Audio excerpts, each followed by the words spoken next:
Hello students, today we are going to talk about joint ventures and mergers. We'll first deal with the aspect of joint ventures.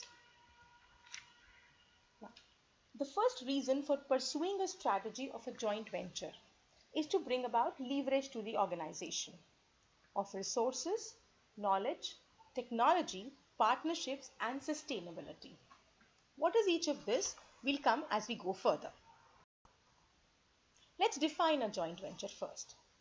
It is considered to be a new entity which results from a long-term contractual agreement between two or more parties which undertake a mutually beneficial economic activity, exercise joint control, contribute equity and share in the profit or loss of the entity.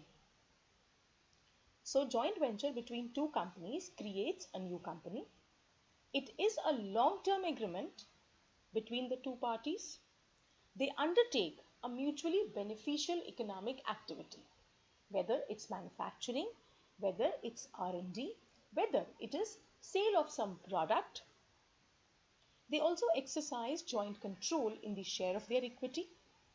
While contributing equity, they also contribute that capital in the company and they share the profit and loss of the entity in the share of equity that they hold in the created new company, which is called a joint venture.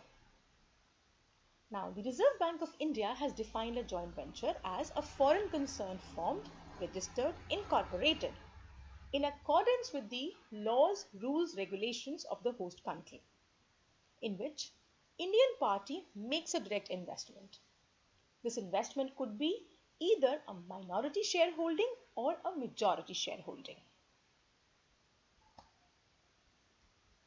The conditions. Why would companies form a joint venture?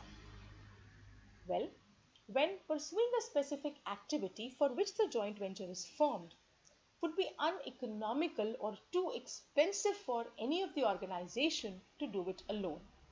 Remember, organizations always have limited resources and they have to optimize those resources. It enables in sharing of a risk, and therefore this risk is distributed between the partnering firms. Thereby, per firm the risk is reduced. When the two distinct competitiveness or a unique competence of the parties can be brought together for a mutual benefit. Sometimes when foreign companies want to enter a specific country, there are tariffs, quotas, political interests and cultural roadblocks.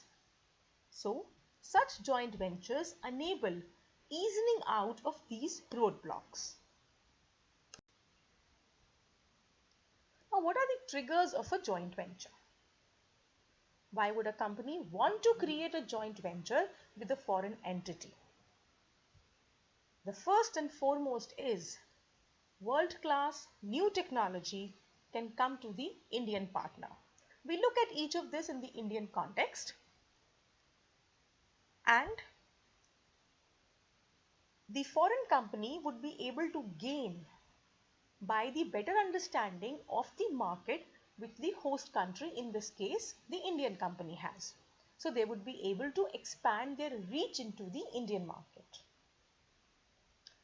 When a foreign player has a global presence, it sells its products and services across many markets, then a rising economy like India would be an attractive market to enter.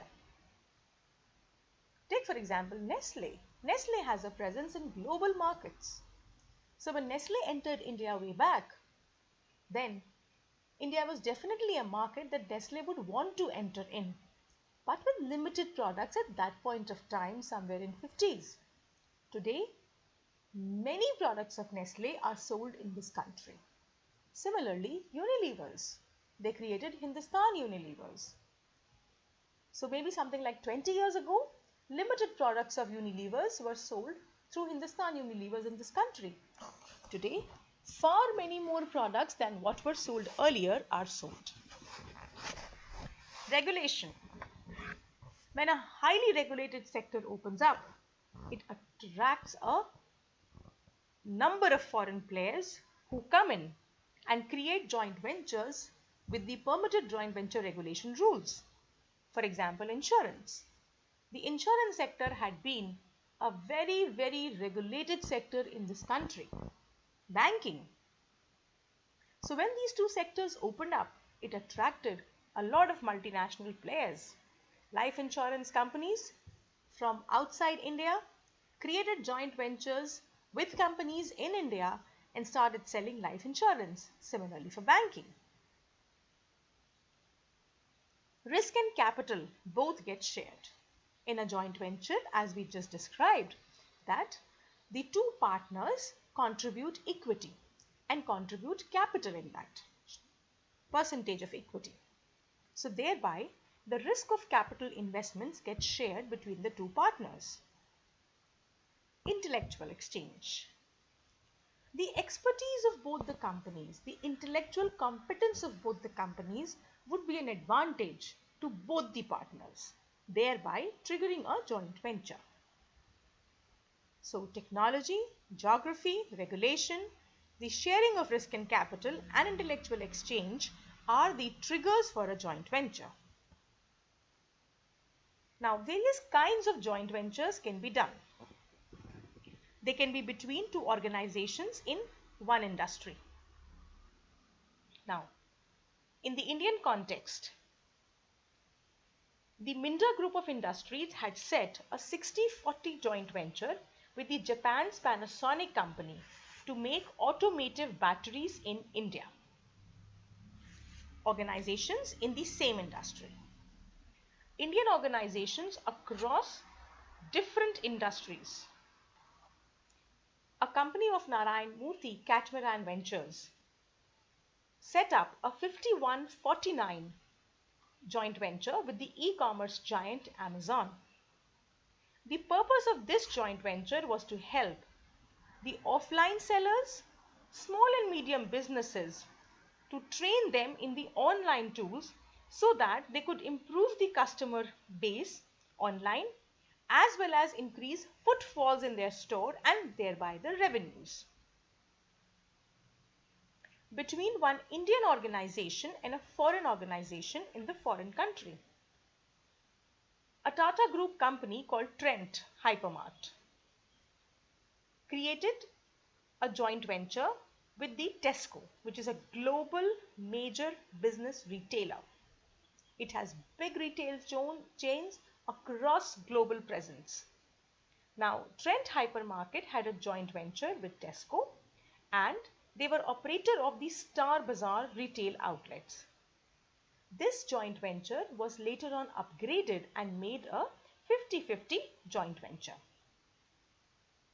between a government and a private sector organization in the form of public-private partnerships. Now, these public-private partnerships between a government organization and a private organization are mostly seen in construction projects, in large, extensive projects, or infrastructural projects. Now, handling of airports. The GMR Group has a tie-up with the Airport Authority of India and it handles the entire operations of the airports in Delhi, in Hyderabad and in some more locations. There have been public-private partnerships between companies for manufacturing of big construction equipments. Let's look at why to have joint ventures.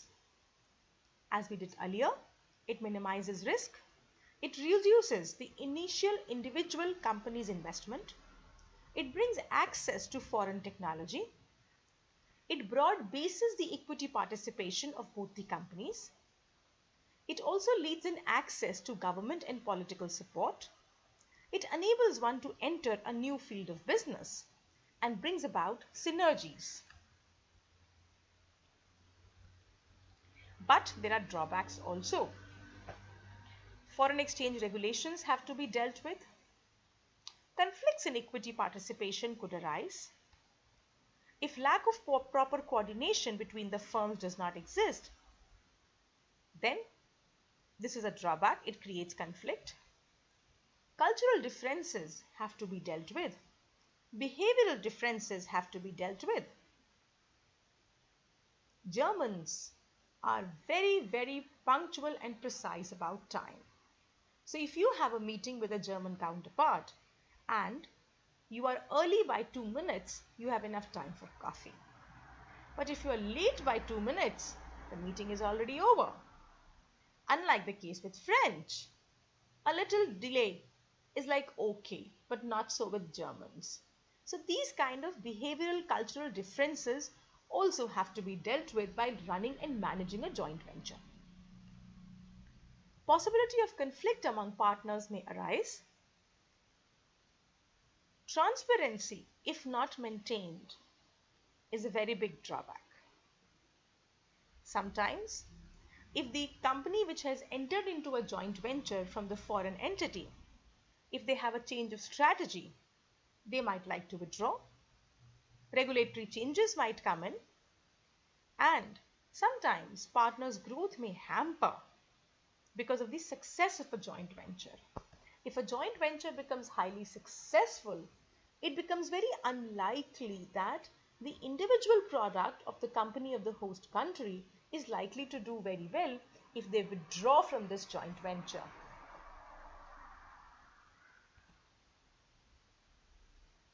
We'll move to mergers and acquisitions and just do for this class a small concept of what are mergers and acquisitions. They always deal with takeovers and they could be horizontal, vertical, concentric or conglomerate. Why the buyer wishes to merge and why the seller wishes to merge. For the buyer, it enhances the value of organization stock. For the investor, seller, it enhances the value of both stock and investment. For one, it reduces competition. For the other, it increases the growth rate. One wants to take advantage of synergy. One wants to acquire resources. You want to balance, complete or diversify a product line for the buyer. The seller wants to benefit from tax legislation. A merger enables the merging company, the buyer, to acquire resource quickly. But the seller wants to deal with top management succession problems and want to sell off. Let the other firm acquire it off. There are strategic issues at times. There are financial issues, managerial issues and legal issues similar to what they are in the joint venture. But for an acquisition or for a merger to be successful and be managed, the objective has to be spelled out by both the parties. A mutually agreed consensus has to be attained on how would we achieve that objective. The managerial quality has to be accessed, which means the management team has to be world class and top class. Business styles of both the companies have to be compatible. If any problems arise, both the partners should be willing to sit across the table and sort them out. So how will conflicts be managed? That should be preempted, discussed and written down. And both the parties should treat the other with dignity and concern. A merger acquisition ensures definitely management accountability. It offers opportunities for growth, creates mobility of resources. A lot of hurdles involved in establishment of new companies or new projects are avoided by such a merger acquisition. Sometimes we can lead to survival and turnaround of sick units by creating a merger. Selective divestment alternatives can be opened up. Revenue, sales, product portfolio, new business markets, all these can be accessed through mergers and acquisitions. But the drawbacks are money power replaces the professionalism. The one which has a higher equity share would also have a higher say. Sometimes They are detrimental to national economy because minority shareholders are not protected. In the company, there is a stress and a strain of a merger. Workers are threatened because they might lose jobs when a merger happens. Takeovers definitely reduce competition and companies end up becoming oligopolistic. Monopolistic they do not become because the restrictive trade practices of every country prevent the creation of monopolies. They definitely result in job losses and they create problems of integration of the merging firms. Thank you.